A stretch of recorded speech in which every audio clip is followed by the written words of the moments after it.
that are just bleeding all over the place. Oh my gosh. Someone needs to call 911. You're okay. I'm right here, Dad. I'm right here. I'm right with you.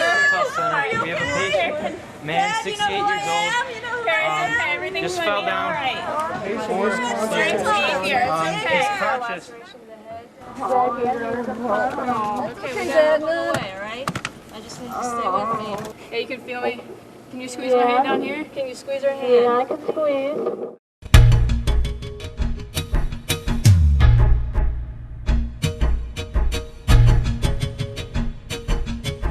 We were told that Xavier University had purchased SimMan simulator trainers.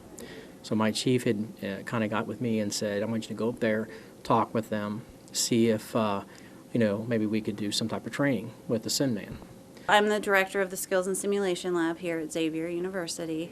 So I run all the mannequins that we have. So we have 2 adult high-fidelity mannequins, a child high-fidelity mannequin, and 2 babies that are high-fidelity mannequins. So that means they do everything. All the physiologics are run via the computers. I'm usually the voice of the patient as well. This guy is one of our newer mannequins, and so he actually is portable, so that's how we were able to take him over to the Centos Center, and he's still breathing. This is the first time we've ever done this, like that we've actually moved the simulator out of this room. So I was a little nervous about that, but it really went well. I was finally got in touch with Michelle Eckert. She said, actually, yeah, that would be great.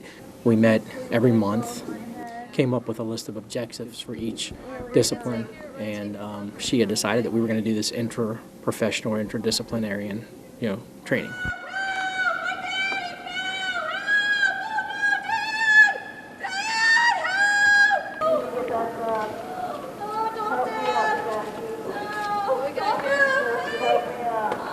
Sir, can you hear me? Can you hear me, sir? What happened? All right, let me take this. Go ahead. Stand over there. Yeah, I can. Give me some room. I'm in flight. Do you know where you are, sir? I don't know where I am. You're at Xavier, Dad. I You're ate here. lunch with my daughter. All right, can you feel everything down into your legs? Yeah, my He's head sweating is so really much. hurt. What's I really wrong? feel that. He bleeds, he vomits, he does the heart rate, pulse, blood pressure. He can stop breathing. They can intubate him. I mean, there's all kinds of things that we can do with the unit. It kind of seems to be that's going to be the way that the training route's going to go. Today he started out in the Centos Center and he fell down the steps, so he was in a bit of trouble because he was on Coumadin, and so he had a head bleed. He's bleeding. Here, check his pulse. Check his pulse. We're in the Centos Center. Centers here. Section 2. Yeah, I can. Sure that you don't have any injury, so we need to keep They can you go as ahead close and as meet me possible. at the front of the Centos Center. Medicine today, healthcare today is so complex that we almost need ways to connect us and help us relate to one another. The common thread that connects us with all the different professions is the person we serve. Well, my thing was with our personnel, we're already certified paramedics, whereas the other disciplines were students, kind of still in the learning phase. What our objective when we came in was to get the opportunity to use the simulators. 68 years old, he has diabetes. He's feeling a little bit dizzy. Fell down about 4 stairs. He's currently conscious right now. Got a little bit of vomiting. Bleeding. He got knocked in the head. He's bleeding a little bit, but currently he's still responding. He's a diabetic. He has a heart problem. It's hard for someone to describe going into an EMS call where someone's loved one is down. We want our guys to feel that sense of urgency, that sense of excitement, that adrenaline, increase, so then they know what it's like. Okay, down, 1, 2, 3. I'm sorry, it's gonna be a little uncomfortable while we get you on this board. So we're gonna take care of you. Squad diagram, someone to make.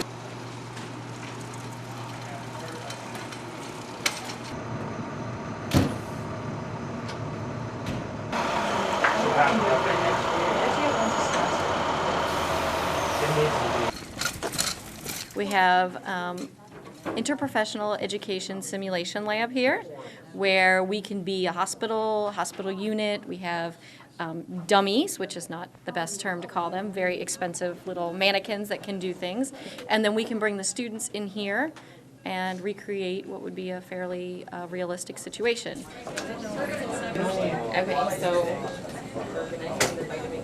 penicillin. Yep. We make sure that they have everything that they need, all the supplies that they might utilize, so if they have to put oxygen on a patient, they have those supplies available for them. If they have to give meds, they go to our Pyxis machine and get those meds out. Anything, we try to make it as realistic as they would see in a hospital setting, in a home care setting, wherever our simulation is playing out. 194. We did. She did. And do we have social work working with her? That we do. All right, excellent. That's great. I said we'd update her. All right. Dr. Hooker, I'm son. Nice to meet you. Why don't you have a seat over here with your sister? I believe this is your sister. What happened? Well, let me talk to you. Apparently he fell, okay? In social work, the seniors all go through a field placement, but it would be very different depending on where they are, what their experience would be like, and many of these students were sophomores and juniors. So just to have an experience where you've had to do that, take that deep breath, swallow and go ahead and speak, had to be something. And I know for some of them that first day they just look like deer in the headlights, like, oh my gosh, I don't know what to do. Well, what a great opportunity to get past that here in a very safe environment rather than in the field where there might be some more repercussions. Get back to check on him. Okay, please. Okay. So even the social workers who aren't being the actual acting as the social workers in the emergency room today, they're observing.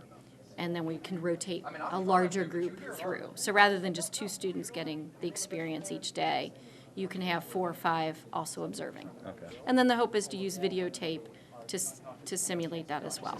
He's still, thankfully, with a chance of Is consciousness. he okay? It's been great. Social work is a little different in that we do a lot of role plays, is what we usually call them, with each other anyway. But you're using your fellow students, and there's probably a little more control over that situation. I think they're probably a little nicer to each other if your fellow student is being your client. So this was something that was totally, we tried to make it as real as possible, so we tried not to control a lot of things. And then we instigated to make it a little more challenging as well. And with Xavier having this experience as part of it, it helps the students as far as being able to stand out among other students as far as in the job application process. I think it's great. I think the students will have that experience of having done something before they go into field. I think this is really realistic to the real world in healthcare and how we have to interact together. As I said before, I see this becoming a way of a thing of the future.